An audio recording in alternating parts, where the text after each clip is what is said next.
ചോദ്യങ്ങൾ ചോദിക്കാനാണല്ലോ നമുക്കേറെ ഇഷ്ടം.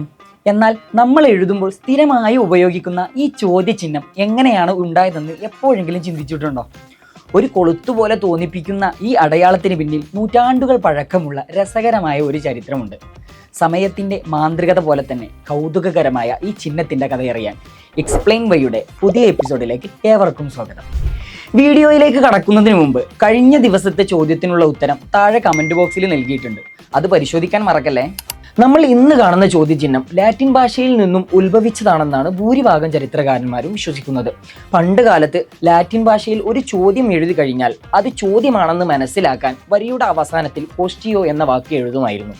ലാറ്റിനിൽ ഇതിനർത്ഥം അന്വേഷണം അല്ലെങ്കിൽ ചോദ്യം എന്നാണ്. കാലക്രമേണ എഴുത്ത് ലാഭിക്കാനായി ക്വസ്റ്റ്യോ എന്ന വലിയ വാക്കിനെ അവർ ചുരുക്കി അതിൻ്റെ ആദ്യ അക്ഷരമായ ക്യൂവും അവസാന അക്ഷരമായ ഓയും മാത്രം എഴുതാൻ തുടങ്ങി. സ്ഥലപരിമിതി കുറക്കാനായി ക്യൂ എന്ന അക്ഷരത്തിന് താഴെയായിട്ട് ഓ എഴുതുന്ന രീതി നിലവിൽ വന്നു.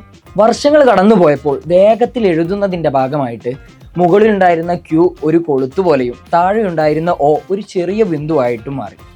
അങ്ങനെയാണ് നമ്മൾ ഇന്ന് കാണുന്ന ക്വസ്റ്റ്യൻ ചിഹ്നം രൂപപ്പെടുന്നത്. ഇനി ചിന്തിച്ചുത്തരം പറയാൻ ഒരു ചോദ്യചിഹ്നത്തിൻ്റെ കാര്യം നമ്മൾ പറഞ്ഞു.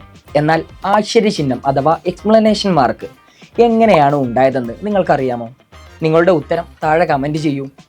അറിവിൻ്റെ ലോകത്തെ ഇതുപോലുള്ള കൗതുകകരമായ വസ്തുതകൾ കൃത്യതയോടെ മനസ്സിലാക്കാൻ എക്സാൻ വൈ ലേണിംഗ് ചാനൽ സബ്സ്ക്രൈബ് ചെയ്യൂ. എക്സ്പ്ലെയിൻ വൈയുടെ വരാനിരിക്കുന്ന എപ്പിസോഡുകളിൽ നിങ്ങളുടെ സംശയങ്ങൾ ഉൾപ്പെടുത്താൻ ആഗ്രഹമുണ്ടെങ്കിൽ കമൻറ്റ് ബോക്സിൽ അറിയിക്കൂ.